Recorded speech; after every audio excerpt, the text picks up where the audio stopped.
High hello how are you, कसे आहात सर्वांना? नमस्कार. मी आज तुपातील खिचडी बनवणार आहे.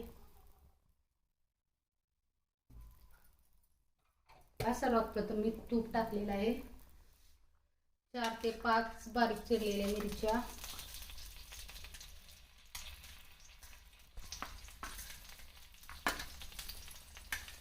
मुठभर शेंगदाणे,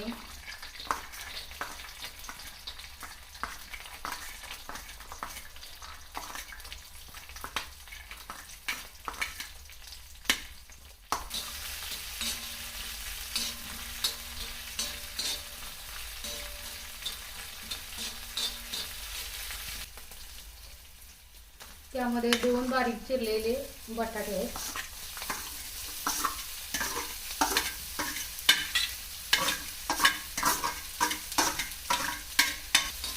बटाटा छान वाफवून घ्यायचा आहे 2 ते 3 मिनिट.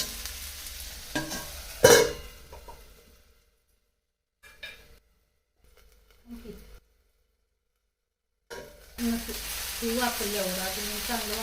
आता यात छान भिजवलेला साबुदाणा टाकायचा, शेंगदाणे टाकू,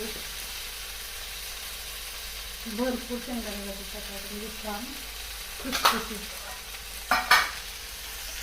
पाऊण चमचा मीठ,